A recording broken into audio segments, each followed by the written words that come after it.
This is a story about a world obsessed with stuff. It's a story about a system in crisis. We're trashing the planet, we're trashing each other, and we're not even having fun. The good thing is that when we start to understand the system, we start to see lots of places to step in and turn these problems into solutions.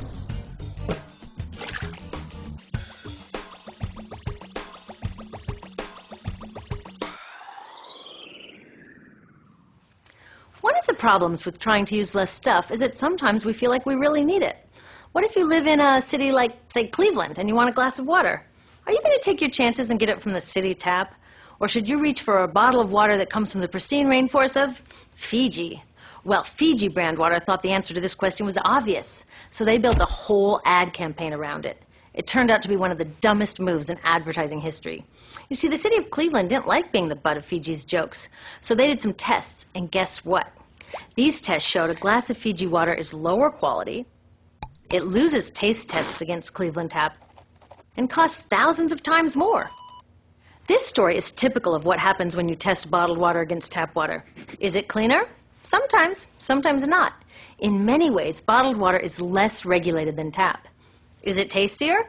In taste tests across the country, people consistently choose tap over bottled water. These bottled water companies say they're just meeting consumer demand.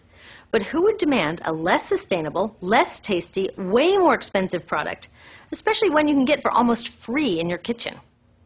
Bottled water costs about 2,000 times more than tap water. Can you imagine paying 2,000 times the price of anything else? How about a $10,000 sandwich?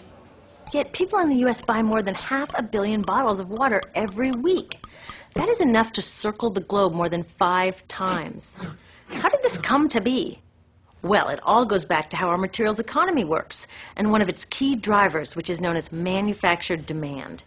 If companies want to keep growing, they have to keep selling more and more stuff. In the 1970s, giant soft drink companies got worried as they saw their growth projections starting to level off. There's only so much soda a person can drink. Plus, it wouldn't be long before people began realizing that soda is not that healthy and turned back to, gasp, drinking tap water. Well, the companies found their next big idea in a silly designer product that most people laughed off as a passing yuppie fad. Water is free, people said back then. What will they sell us next? Air? So how do you get people to buy this fringe product? Simple. You manufacture demand. How do you do that? Well, imagine you're in charge of a bottled water company. Since people aren't lining up to trade their hard-earned money for your unnecessary product, you make them feel scared and insecure if they don't have it. And that's exactly what the bottled water industry did. One of their first marketing tactics was to scare people about tap water with ads like Fiji's Cleveland campaign. When we're done, one top water executive said, tap water will be relegated to showers and washing dishes. Next, you hide the reality of your product behind images of pure fantasy. Have you ever noticed how bottled water tries to seduce us with pictures of mountain streams and pristine nature? But guess where 1/3 of all bottled water in the U.S. actually comes from? The tap. Pepsi's Aquafina and Coke's Dasani are 2 of the many brands that are really filtered tap water. But the pristine nature lie goes much deeper. In a recent full-page ad, Nestle said, bottled water is the most environmentally responsible consumer product in the world. What? They are trashing the environment all along the product's life cycle. Exactly how is that environmentally responsible? The problems start here with extraction and production, where oil is used to make water bottles. Each year, making the plastic water bottles used in the U.S. takes enough oil and energy to fuel 1 million cars. All that energy spent to make the bottle, even more to ship it around the planet, and then we drink it in about 2 minutes? That brings us to the big problem at the other end of the life cycle, disposal. What happens to all these bottles when we're done? 80% end up in landfills, where they will sit for thousands of years, or in incinerators, where they are burned, releasing toxic pollution. The rest gets collected for recycling. I was curious about where the plastic bottles that I put in the recycling bins go. I found out that shiploads were being sent to India, so I went there. I will never forget riding over a hill outside Madras, where I came face to face with a mountain of plastic bottles from California. Now, real recycling would turn these bottles back into bottles. But that wasn't what was happening here. Instead, these bottles were slated to be downcycled, which means turning them into lower quality products that would just be chucked later. The parts that couldn't be downcycled were thrown away there, shipped all the way to India just to be dumped in someone else's backyard. If bottled water companies want to use mountains on their labels, it would be more accurate to show one of these mountains of plastic waste. Scaring us, seducing us, and misleading us. These strategies are all core parts of manufacturing demand. Once they've manufactured all this demand, creating a new multi-billion-dollar market, they defend it by beating out the competition. But in this case, the competition is our basic human right to clean, safe drinking water.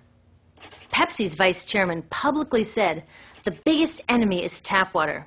They want us to think it's dirty and bottled water is the best alternative. In many places, public water is polluted, thanks to polluting industries like the plastic bottle industry.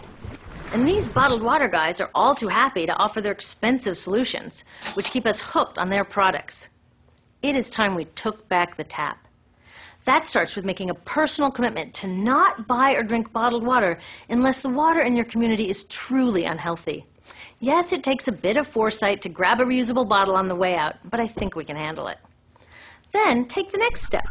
Join a campaign that's working for real solutions, like demanding investment in clean tap water for all. In the U.S., tap water is underfunded by $24 billion, partly because people believe drinking water only comes from a bottle.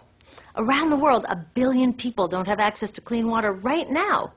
Yet cities all over are spending millions of dollars to deal with all the plastic bottles we throw out. What if that money was spent improving our water systems, or better yet, preventing pollution to begin with? There are many more things we can do to solve this problem. Lobby your city officials to bring back drinking fountains. Work to ban the purchase of bottled water by your school, your organization, or entire city. This is a huge opportunity for millions of people to wake up and protect our wallets, our health, and the planet. The good news is it's already started. Bottled water sales have begun to drop while business is booming for safe, refillable water bottles. Yay! Restaurants are proudly serving tap, and people are choosing to pocket the hundreds or thousands of dollars they would otherwise be wasting on bottled water. Carrying bottled water is on its way to being as cool as smoking while pregnant. We know better now. The bottled water industry is getting worried because the jig is up. We are not buying into their manufactured demand anymore. We will choose our own demands, thank you very much, and we're demanding clean, safe water for all.